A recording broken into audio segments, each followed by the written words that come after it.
Hello everyone, Sarat here again with a new Let's Play. This time, we're looking at Watergate, the game. It's Flash, it's not that long, and it's a 100% completely historically accurate thing. Let's do what it says. Click to start. It's June 1972. You are Bob Woodward, intrepid reporter for the Washington Post. You are 29 years old, and it's your first year on the job. One of the editors called you up this morning. Something about a burglary at the Democratic National Committee headquarters. You'd better head inside. So yeah, this game, like I said, this is all in Flash, and it's programmed, if you can't tell, almost completely after Shadowgate. Yeah, those other Kimco little point-and-click adventure games where death awaits you at every corner. Death still awaits you at every corner here. But let's take a look around, shall we? And that's the Washington Post headquarters. A rusty steel key. Let's take that key. Anything else here? Nothing unusual. The entrance, there we go. Okay, so let's move. But the door's locked. But we have a key. So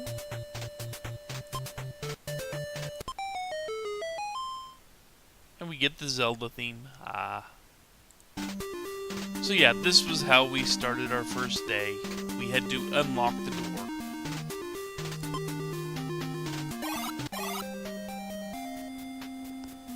Let's take a look around here. Nothing there. Row of clocks. Okay. Outdated map of DC. Washington Post colleagues. Can we take the map? Nope. We don't need that. Unlike Shadowgate, it won't let us take 50 bazillion useless things. Well, let's see. This one leads us back. We need to go explore here. Men's washroom. Okay. Let's take a look around here. Garbage can that's been emptied. Porcelain urinal with a solitary cake. Rusty faucet dripping in 3/4 time.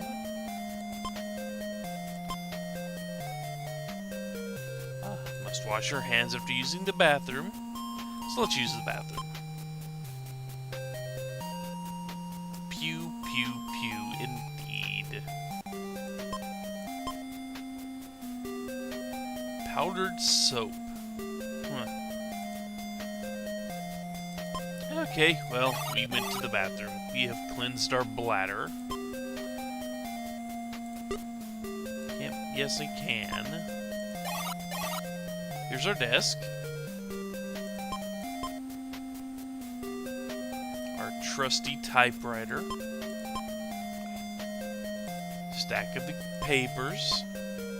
Our wallet that for some reason we left on our desk instead of taking with us. Newspaper clippings. So let's take what we can, huh? We will need the wallet.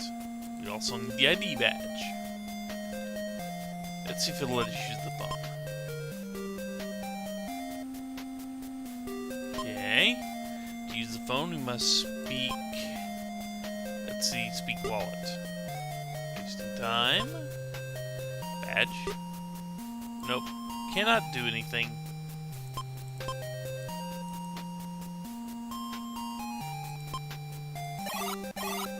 And no, that doesn't leave our phone off the hook, sadly enough. But enough dawdling, it's time to go see the chief. Ben Bradley, the executive director of the Washington Post.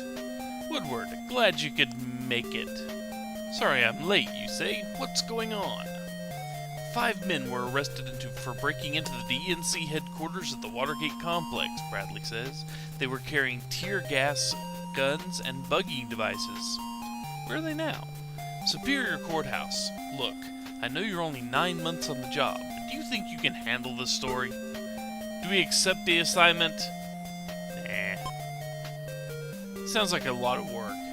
Yeah, let's just aggregate other people's reporting and bloviate our opinions on television. Hooray! I love being a journalist! And so the Watergate break-in became nothing more than a curious footnote in history. Subsequently, Nixon's approval ratings soared to new heights. Years passed. It's 2013, and you're 70 years old. You walk down the streets of Georgetown and see a poster for the new Richard Nixon biopic starring Daniel Day-Lewis. Leonardo DiCaprio was originally cast for the part, but he was killed in action in Cambodia the year before. Nixon is depicted as a heroic, incorruptible Quaker who didn't have a problem with Jews whatsoever. You stare at the poster. You can't put it into words, but deep in the marrow of your bones, you know that there is something terribly wrong with this universe. You return to your cubicle at Time magazine as you write an article titled Kim Kardashian vs. Kate Middleton, who is the better fashionista? You suddenly yell in despair, "Dear God, what am I doing with my life?" You place a revolver in your mouth and pull the trigger. Your body is buried in a cemetery on Spiro Agnew Boulevard. And yes, it's a sad thing your journalism career, as well as your life, ends here.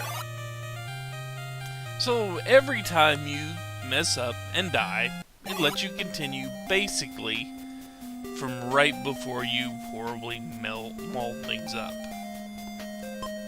So let's go back and actually take the assignment. And we've seen that before.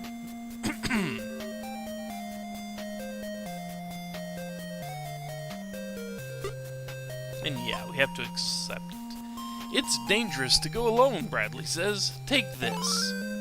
And he gives us an elven broadsword. Again, 100% completely accurate. So let's look around, huh? The front page story of the New York Times. One of the burglars, Bernard Barker, inexplicably had $89,000 in Mexican checks in his Florida bank account. Miami-Dade County's chief investigator, Martin Dardis, is looking into Barker's account to see if anyone violated the law. You take out your notepad and jot down a note to yourself, Martin Dardis.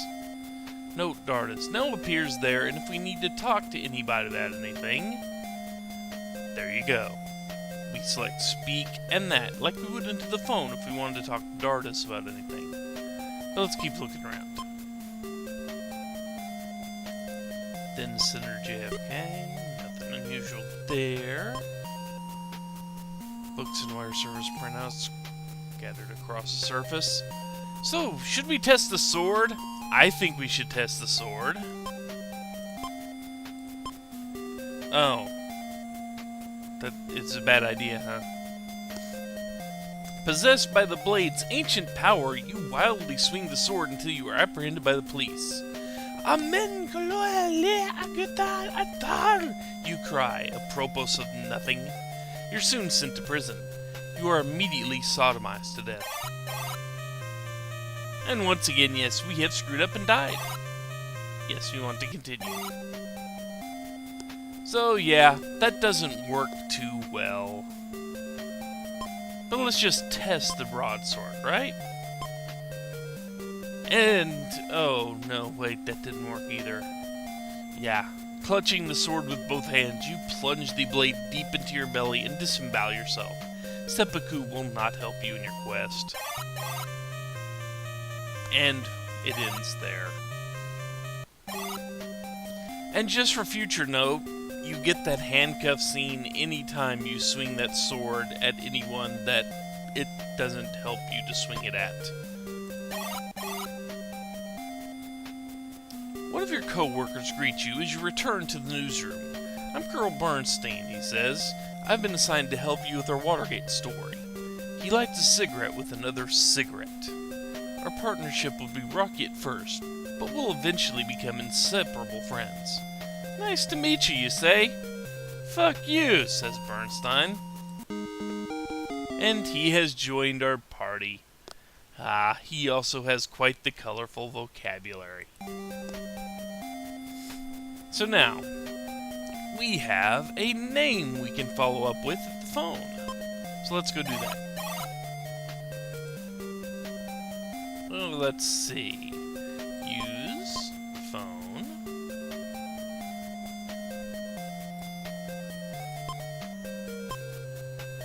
Martin Dardis, please, you say to the operator. He's at the Dade County State Attorney's Office. One moment while I look up that number. After a moment, a gruff voice picks up. Dardis, he answers. Hi, this is Bob Woodward of the Washington Post. I understand you're looking into the bank accounts of one of the Watergate burglars? That's right, Dardis replies. Look, I don't have time to talk to the press right now. Why don't you come to my office tomorrow so I can dodge your questions in person? Says, man, sure, that sounds great, you say. Thanks for your time. You switch to another line. You call up the Post's accounting department to set up a reimbursable trip to Miami. You jot down the address of Dardis' office and the nearest airport. So, we now have an itinerary for Miami, with a highlighted address to the airport. Well, we have somewhere to go. And now there's a taxi sitting in front of the Washington Post. And it's this block down here if you want to actually move to it. Well, I would say before a trip we need to go pack, wouldn't we? We walk into the taxi cab. Can you take me to... The cabbie interrupts you. No English, he says. And then something I have no idea how to pronounce. Pixel word serm, he adds in his native tongue. So he doesn't speak English. So let's see. Let's look around first, shall we? No smoking and buckle up. The 70s cab? Really?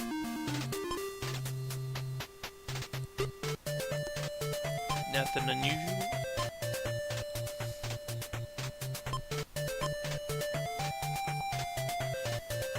He doesn't seem to understand what you're saying.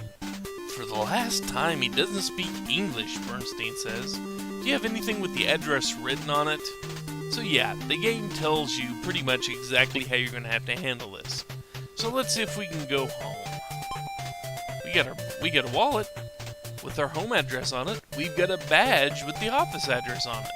We've got an itinerary with the airport on it. Let's go home. We open our wallet, showing the cabbie our driver's license. We point to our home address. Driver nods and steps on it. We arrive at our apartment block on P Street. We hand the driver the fare and step out of the cab. I don't think it'll let us. No, it won't. We've got 3 places we can go. This apartment building, taxi cab, and miscellaneous. Let's go miscellaneous. You step into a sewer. You find a man bearing a striking resemblance to Timothy Leary. But you know what? We will talk to him next time. Because this video has gone on long enough, and it will go on for a good long section after this. So when we return, we talk to the Timothy Leary knockoff here. Take care, folks. See you later.